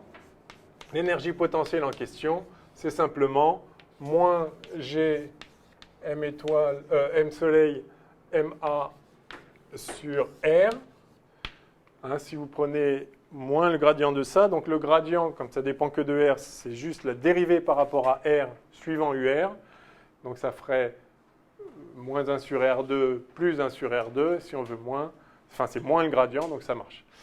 Donc ça, c'est l'énergie potentielle. Et si on la trace, déjà, on voit que c'est... Alors, si on veut que ce soit 0 à l'infini, on a ça. On voit que c'est toujours négatif, en fait. EP en fonction de R. Ça tend vers moins l'infini en 0. C'est-à-dire que si l'astéroïde pouvait tomber jusqu'au cœur du Soleil, on récupérerait une énergie infinie. Infinie. Alors évidemment, il y a un moment, ça s'arrête au rayon du Soleil. Mais un puits de potentiel, ça peut être très très profond. Spécialement quand on a un corps très compact, c'est-à-dire qui est très lourd, mais surtout très dense, c'est-à-dire occupant peu de volume. Hein. Donc quand vous avez deux trous noirs, les corps peuvent ou un trou noir et un autre corps, vous pouvez récupérer énormément d'énergie en tombant dans le puits de potentiel. Déjà, deux astres compacts, ça peut faire des choses assez épatantes. Alors, donc ça, c'était le quatrièmement. Cinquièmement, calculer l'énergie mécanique de l'astéroïde en fonction des grandeurs précédemment introduites. Bon.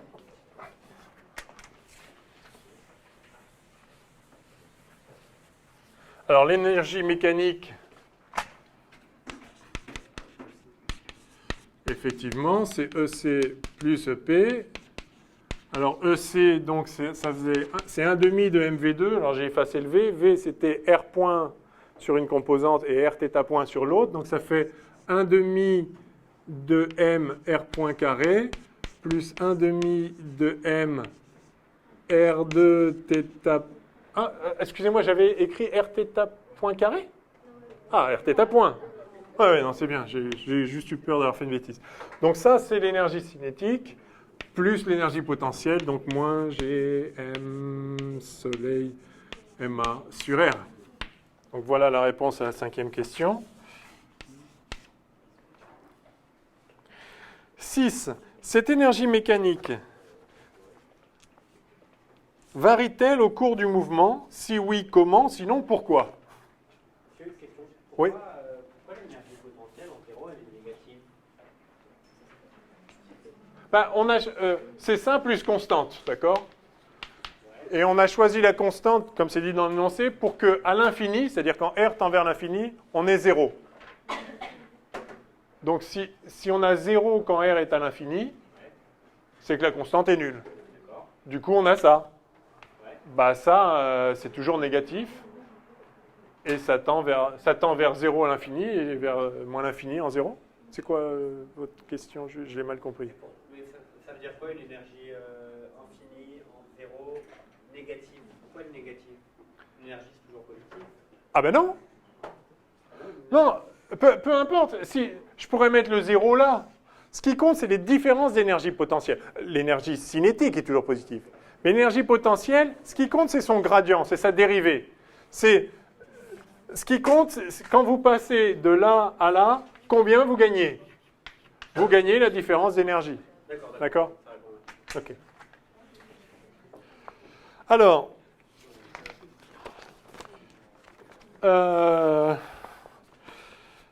donc, cette énergie varie-t-elle au cours du mouvement? Si oui, pourquoi? Sinon, comment? Enfin, si oui, comment? Sinon, si oui, pourquoi? Sinon, bref.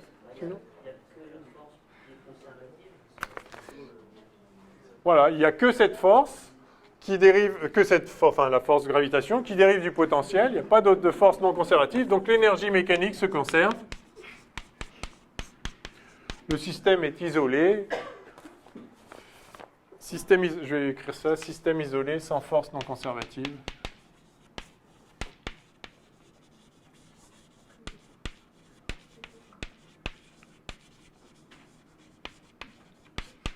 Donc l'énergie se conserve. Septièmement, application numérique, calculer la masse MA, sachant que son rayon vaut RA et que sa masse volumique moyenne vaut ρ qui nous est donnée. Alors, ça c'est un petit calcul bête. Donc la masse, c'est le volume fois la masse volumique. Ça va pour tout le monde. Donc le volume d'une sphère, c'est 4pi R cube fois la masse volumique. Et la masse volumique, vous noterez qu'elle a été choisie astucieusement pour valoir 3 sur 4pi 10 puissance 4 kg par mètre cube. Donc ça, si on fait l'application numérique, ça va faire MA égale... Alors RA, c'est 100 mètres. 100 mètres au cube fois ρ dans les mêmes unités, 10 puissance 4 kg par mètre cube. Hein. Donc 100 puissance 3, ça fait 10,6. 10,6 fois 10,4, ça fait 10,10. 10 kg. Enfin, 10 puissance 10 kg. Huitièmement, calculer numériquement l'énergie mécanique E0 de l'astéroïde à l'instant T0, sachant que R0 vaut tant, V0, etc. Alors, on a tout. Donc, il s'agit de calculer EM à l'instant 0. Donc, on remplace tout. Alors là, j'ai oublié de le mettre. Ça, c'est bien sûr la masse de l'astéroïde. Hein. Celle-ci. On est d'accord. Donc, ça fait 1/2 de... Calculer numériquement... Ah, ça s'appelle le 0, pardon, ça. Que cela ne tienne. Donc, 1/2 de 10 puissance 10 fois R point, c'est VR, donc c'est 5 km par seconde. 5 km par seconde, c'est 5, 10, 3 mètres par seconde. Donc, ça fait... Bon, je vais l'écrire comme ça. 5, 10, 3, tout ça au carré. Ça, c'est le premier terme. Plus 1/2 de 10, 10 fois R2. Alors, R, c'est 2,18 km, donc 2,10, 11 mètres, le tout au carré, fois θ point carré. Ah, non, pardon, on nous donne directement la vitesse. R θ point, c'est la vitesse.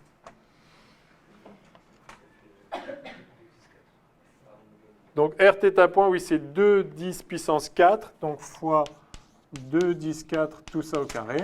Pardon, voilà. Moins G, alors G c'est 6,67, 10 moins 11, fois la masse du Soleil, 2,1030 pardon, kilos, MA, la masse de l'astéroïde, donc 10,10 on a dit, tout ça divisé par 2,1011. À vos calculettes. Égal. Alors, j'essaie de le faire vite fait. Donc,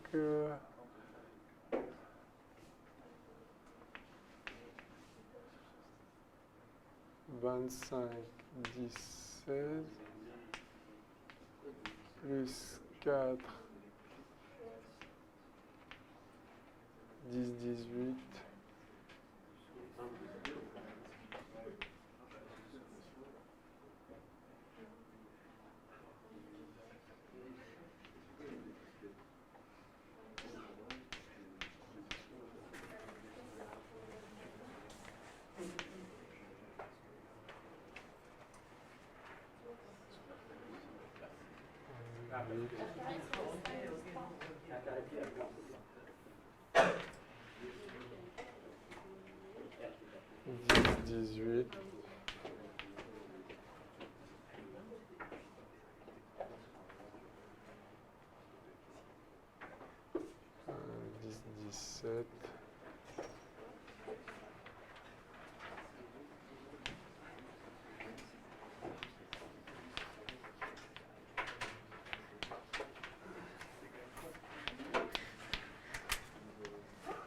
Moi, j'ai un genre de moins 4,5, 10-18 joules.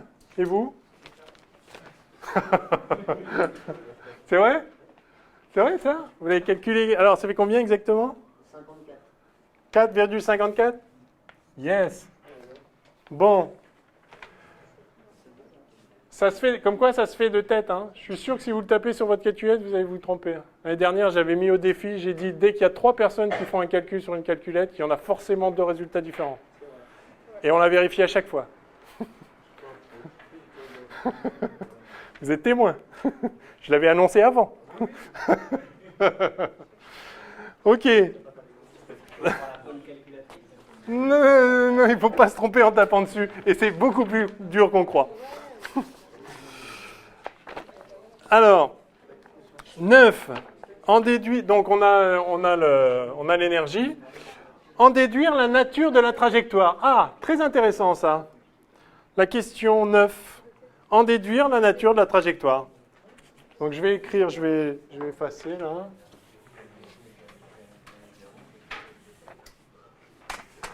Donc on a obtenu E0 égale, à peu près égal, à moins 4,5.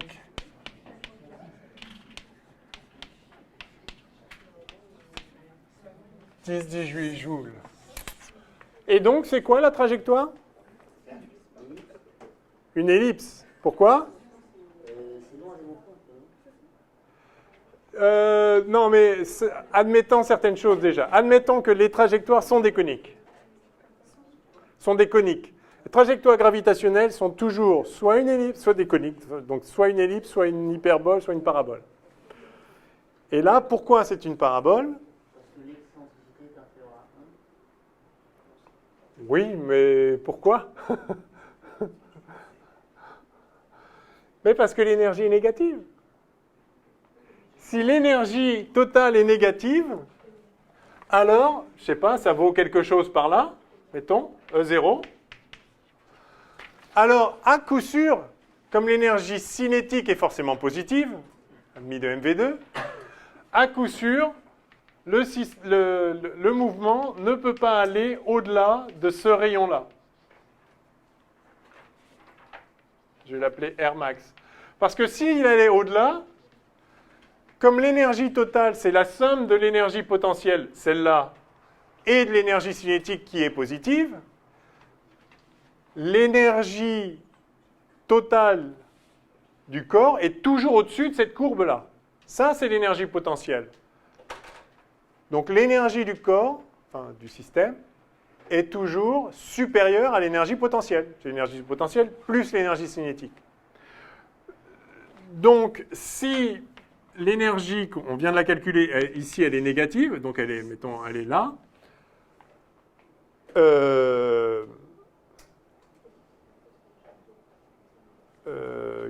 C'était quoi ma phrase? Si l'énergie... Ah oui, et par ailleurs, l'énergie se conserve, donc toujours au cours du mouvement, l'énergie sera ça. Donc, le corps, il peut se trouver sur cette partie de la courbe. Lorsque le corps est à la distance r, celle-ci par exemple, alors voilà son énergie potentielle, et son énergie cinétique, c'est exactement la différence. EP plus EC égale 0. Et là, à cet endroit-là, eh bien, l'énergie potentielle est plus grande, donc l'énergie cinétique est plus petite.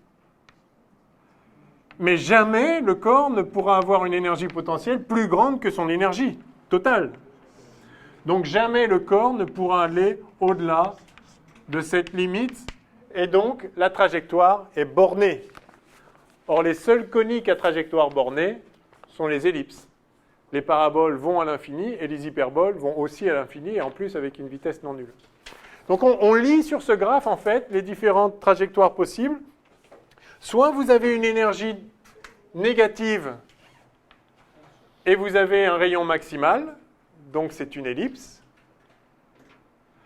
Soit vous avez une énergie nulle et vous voyez que vous pouvez aller jusqu'à l'infini.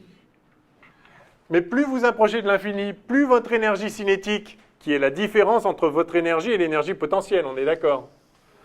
Donc plus votre énergie cinétique devient petite, et à l'infini, vous y arrivez avec une vitesse nulle. Vous venez juste vous déposer à l'infini, enfin, c'est asymptotique bien sûr, à vitesse nulle. Donc si vous avez une énergie totale nulle, c'est une trajectoire parabolique, vous connaissez les paraboles, qui vont à l'infini, mais avec une pente de plus en plus verticale. Donc ça met de plus en plus de temps d'aller plus loin. Vous allez l'atteindre avec une vitesse qui est la dérivée, enfin, dans l'autre sens, une dérivée nulle. Et si vous avez par contre une énergie strictement positive, je vais prendre quelle couleur? Du bleu. Si vous avez une énergie strictement positive,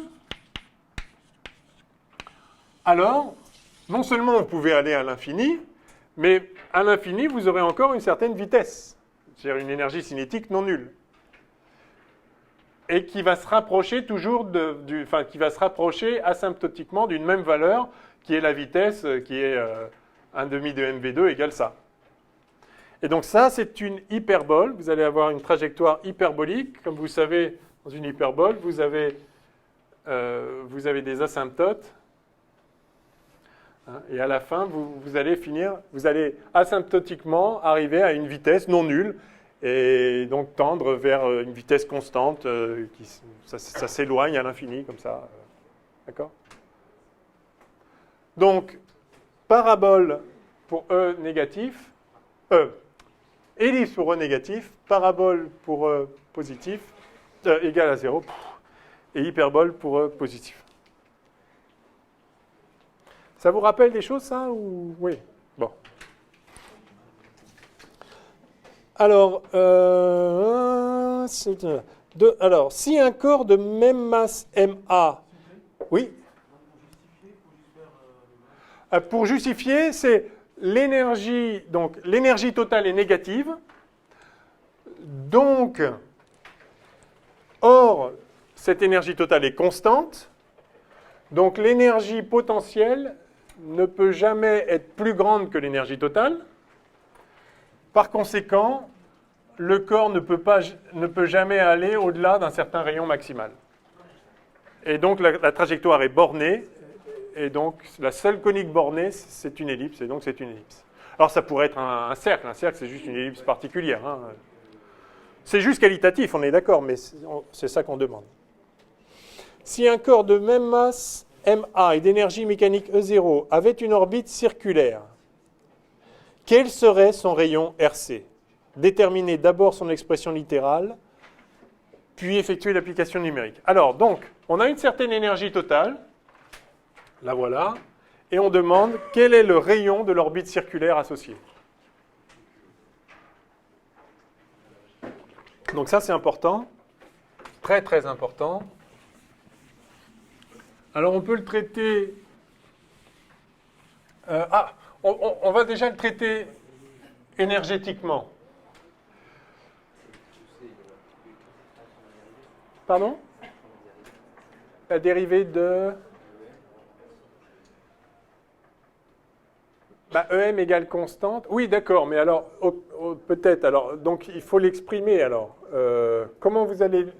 Qu'est-ce qu'on nous demande? Le rayon du cercle, hein? Oui. Sinon, on dit que comme c'est circulaire, on sait que l'accélération est que selon Eθ. On sait que c'est que égal à... Que l'accélération est... Vous avez dit l'accélération... L'accélération sera V sur V carré sur R. Oui. En fait. Et donc après, avec le PSD, on fait M fois V carré sur R égale la force. Ok, alors, donc c'est une autre technique, donc on va faire ce que vous dites d'abord. Donc, mouvement circulaire soumis à la gravitation. M,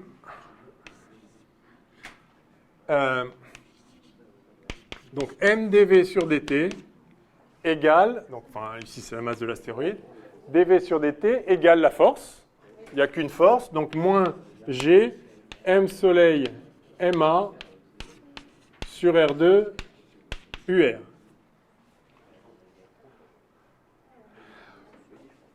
Est-ce que quelqu'un peut justifier très rapidement que si on a un mouvement circulaire, alors il est à vitesse constante? Il n'y a pas de mouvement circulaire qui ne soit pas des mouvements circulaires uniformes, dans le cas de la gravitation. Ah bah si, je peux très bien imaginer... oui pour là-bas, non. Je peux très bien imaginer un mouvement circulaire où je vais très très vite, puis je m'arrête un peu, puis même je reviens en arrière, puis je reviens. Ça, c'est un mouvement circulaire, R égale constante. Je pourrais accélérer, ralentir, accélérer, faire 3 fois le tour. D'accord? Donc, qu'est-ce qui justifie que dès lors que c'est circulaire, c'est sûr, c'est à vitesse constante? Alors, j'ai entendu dire ici... L'énergie, je sais plus. Ah, c'est vous, oui, pardon. Très bien. L'énergie se conserve, absolument, et donc... Si jamais la vitesse diminuait, on aurait EC qui diminuerait, et on aurait compensé par le potentiel, et on aurait une... Voilà, l'énergie potentielle ne dépend que de R. Donc si R est constant, l'énergie potentielle est constante. Et comme par ailleurs l'énergie totale est constante, parce que ça se conserve, donc l'énergie cinétique aussi est constante. Et donc la vitesse est constante. Attention, la norme de la vitesse, bien sûr, la direction de la vitesse varie, on est d'accord. Donc très bien, la conservation de l'énergie implique que tout mouvement circulaire est en fait un mouvement circulaire uniforme, et par conséquent, son accélération, c'est simplement moins V2 sur R, UR, hein, donc ceci égale ça en fait. Et donc il suffit de dire que l'accélération centripète est égale à la force centripète pour obtenir une relation tout à fait importante. Alors MA disparaît, donc vous voyez que la trajectoire ne dépend pas de la masse du corps.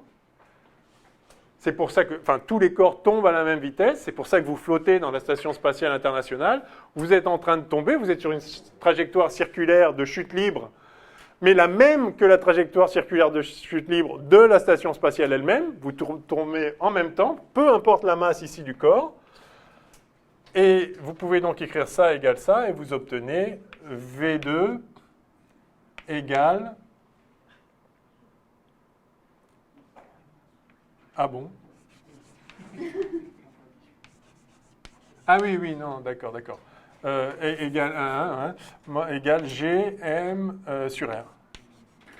C'est ça?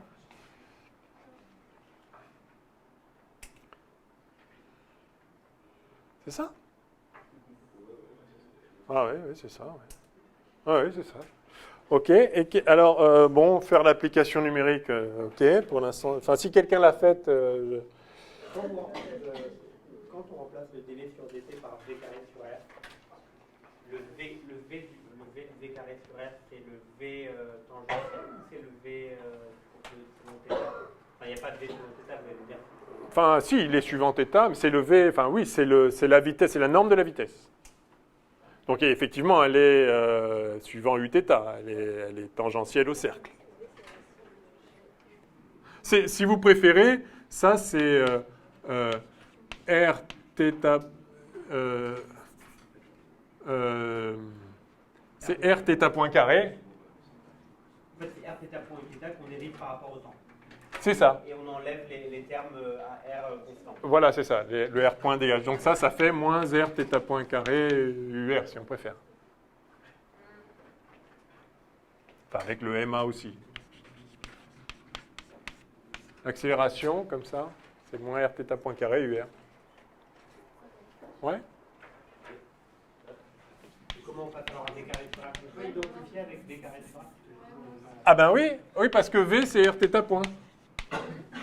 Donc V2 sur R, V2 c'est R2 θ point carré, et V2 sur R c'est R θ point carré. Ah oui, oui. Ok. Donc moi je retiens plus spontanément V2 sur R, mais R θ point carré c'est très bien aussi. Hein. V2 sur r, c'est valable pour un mouvement circulaire uniforme. Oui, circulaire uniforme, à norme de vitesse constante. Sinon, il y a des termes en plus suivant Uθ. Enfin, donc, c'était quoi la question? Déterminer d'abord son expression littérale en fonction de MA, E, machin. Alors, bien évidemment, ça ne dépend pas de MA, mais ça, c'est normal. Ah, et en fonction de E0?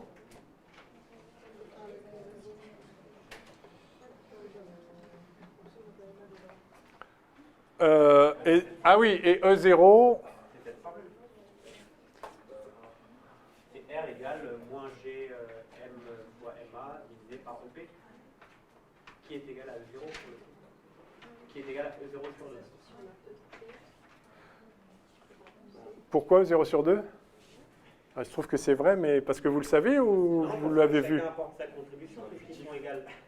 Et pourquoi ils sont égaux? On vient de dire qu'ils étaient égaux parce que c'était un mouvement circulaire uniforme. Non, on n'a pas dit que c'était égaux, qu'ils étaient égaux?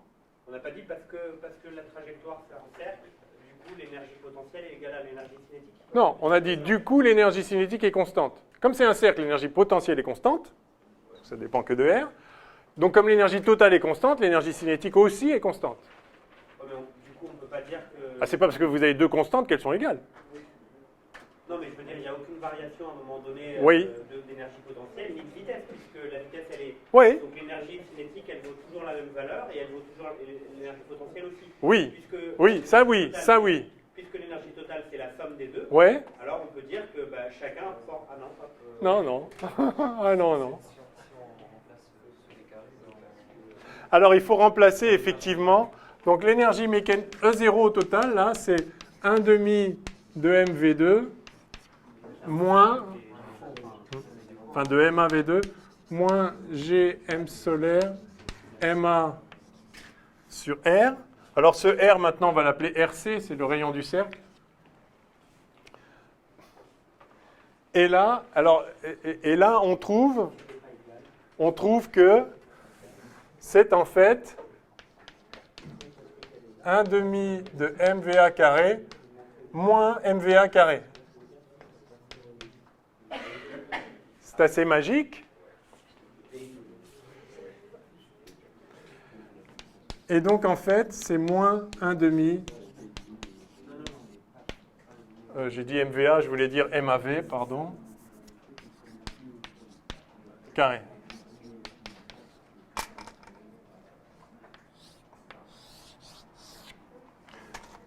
Alors, il se trouve que l'énergie cinétique est en fait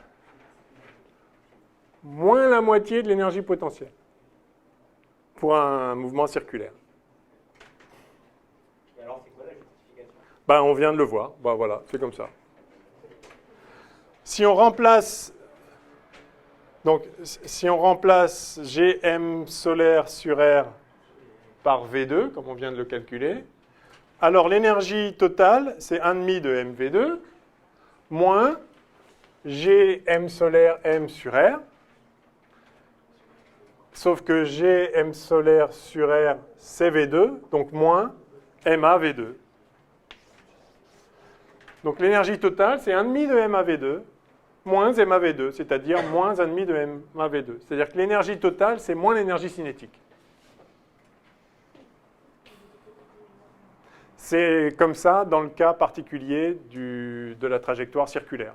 C'est pas mal de l'avoir en tête, mais enfin en même temps, c'est pas crucial. Puis ça se retrouve, hein, si on vous le demande, voilà.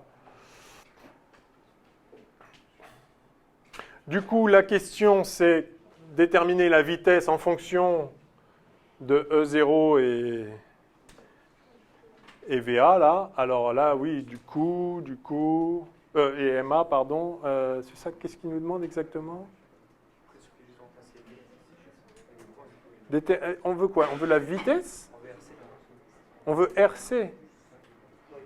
Ah oui, donc là, on a plutôt... Alors, ah oui, donc c'est l'inverse. Bon, je peux effacer le schéma, peut-être, hein?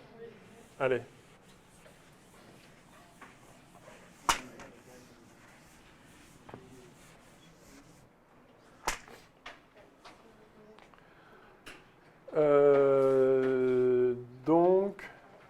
Donc on a en fait, oui, là j'ai écrit tout en fonction de 1,5 de MV2 et je vais l'écrire en fonction plutôt de l'énergie potentielle.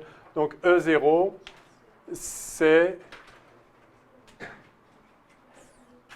moins 1,5 de G M solaire MA sur R. RC, le rayon du cercle.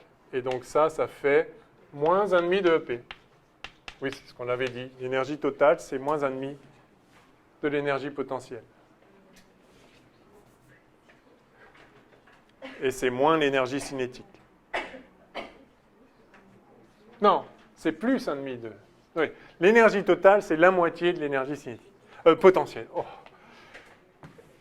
Donc si je refais le dessin, en petit, là...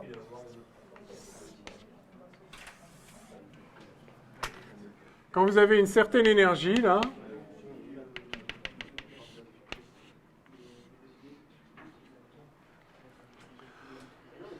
la trajectoire circulaire se trouve à un rayon où l'énergie totale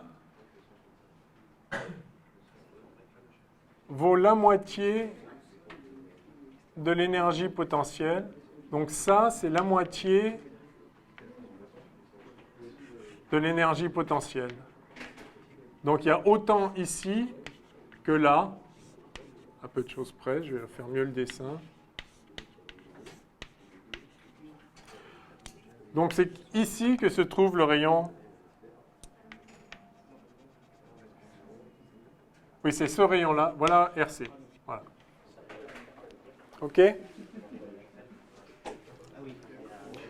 Pour une certaine énergie, RC, le rayon du cercle, se trouve à l'endroit où il y a autant ici que là.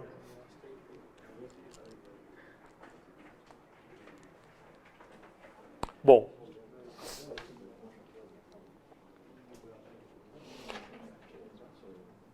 Bon, je vous laisse faire l'application numérique. Donnez l'expression du moment cinétique sigma de l'astéroïde par rapport au point S, centre du Soleil.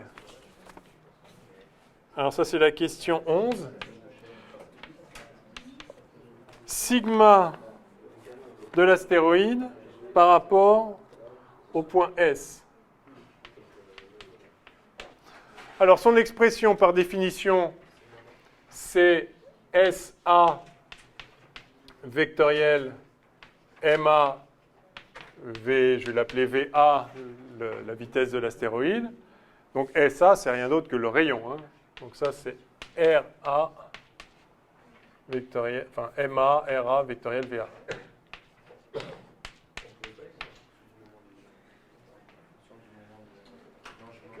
Hein. 12. Ce moment cinétique varie-t-il au cours du mouvement? Non. Hein, système isolé. Enfin, pardon, là on ne parle pas du système global, on ne parle que de l'astéroïde, mais la seule force qui s'exerce sur l'astéroïde passe par le Soleil. Donc le moment de cette force par rapport au Soleil, c'est 0. Et donc sigma A égale constante. Enfin, sigma O de A égale constante.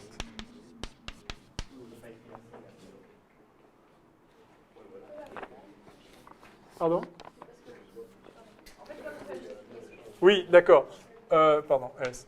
On a d sigma S sur dt égale somme des moments en S des forces qui s'appliquent sur l'astéroïde. Mais la seule force qui s'applique sur l'astéroïde, c'est la force de gravitation qui passe par S, donc il y a un moment nul. Ah, et du coup, on ne sait pas les dates. C'est S. Enfin, c'est SA vectoriel F. Et ça, c'est 0, puisque F est parallèle à SA.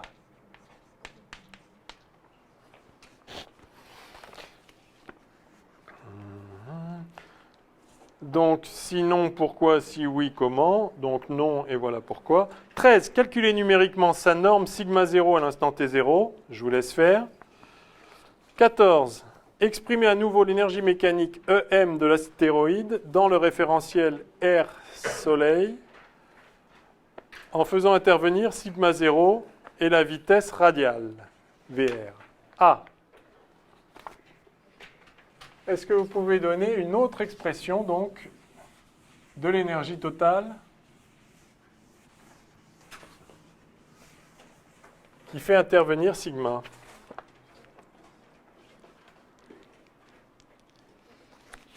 Alors?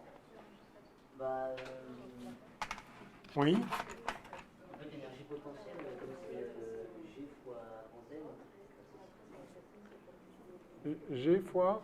Sigma 0, enfin, sinon, on a montré que c'était G3F, non? Je ne vous suis pas. Sigma, c'est ça, là.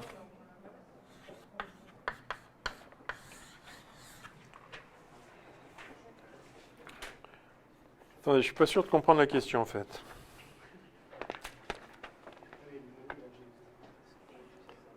Exprimer l'énergie mécanique de l'astéroïde dans le référentiel R solaire en faisant intervenir sigma 0 et la vitesse radiale. Ah oui, oui, oui, d'accord. Donc en fait, il faut revenir à l'expression qu'on avait.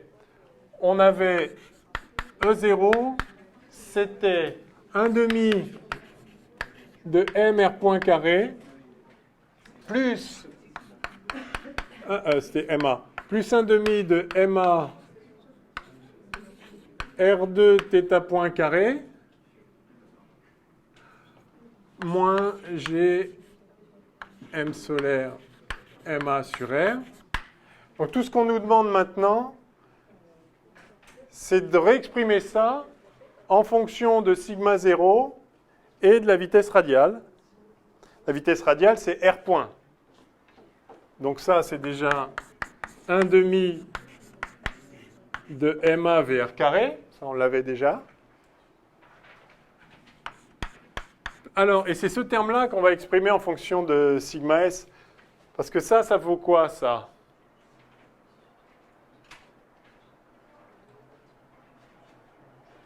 VA, ah oui, d'accord. Alors, je fais une parenthèse ici. On va exprimer sigma S, enfin sigma S pour de vrai. Sigma 0 ou sigma S. C'est MA R UR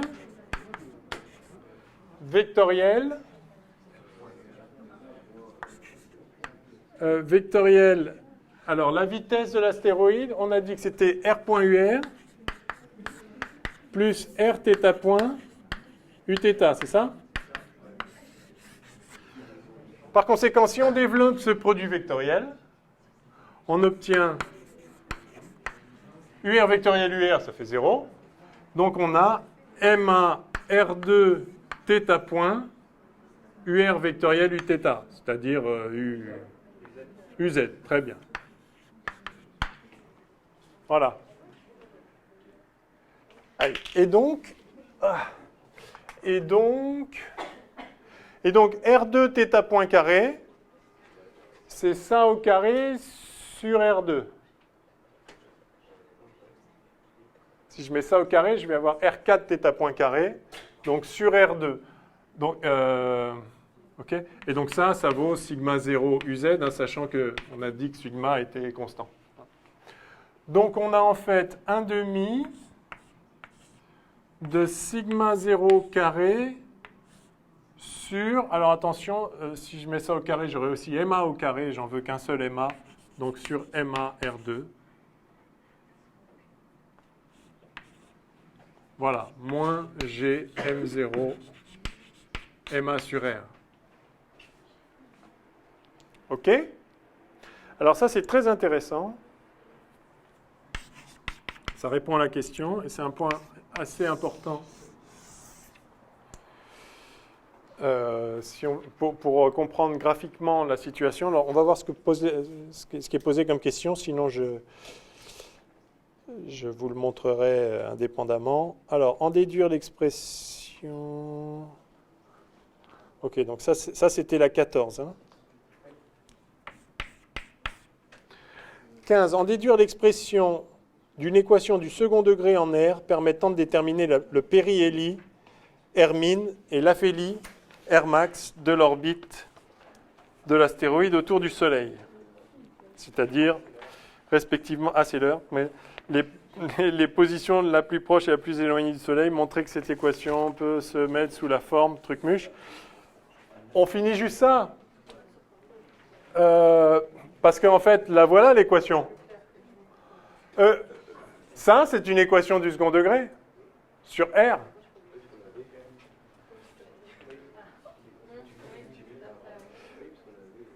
Pourquoi? Parce que à l'aphélie et au péri-Heli, c'est-à-dire quand donc l'astéroïde a une trajectoire elliptique autour du Soleil. Le Soleil étant un foyer. Par définition, l'aphélie, c'est quand on est au plus loin, hein, c'est comme l'apogée, mais pour le Soleil, aphélie. Et le péri-Heli, c'est comme le périgée, mais pour le Soleil, donc c'est quand on est au plus près. Quand on est au plus loin et quand on est au plus près, alors la vitesse radiale vaut quoi? La vitesse radiale est nulle, d'accord? Quand on est dans cette partie-là, la vitesse radiale augmente, on est de plus en plus loin, et puis là, après, on va se rapprocher. Donc R point égale 0 précisément à l'aphélie et au péri-Heli. Donc ça, c'est nul aux deux points où on cherche. Donc l'équation qu'on cherche, c'est E0. Donc, je vais le noter comme ça. En R-min et R-max, on a E0 qui vaut 1,5 de sigma 0 carré sur MA R2 moins G M0 MA, enfin M soleil, pardon, MA sur R. Et ça, c'est une équation du second degré. Il suffit de multiplier tout ça par R2 et de diviser par E0. On a donc R2 plus G M soleil MA sur E0 R moins 1,5 de sigma 0 carré sur MA E0 égale 0. Voilà l'équation du second degré que l'on cherche. C'est bon? Vous voyez? J'espère que je ne suis pas trompé. Ça a l'air correct.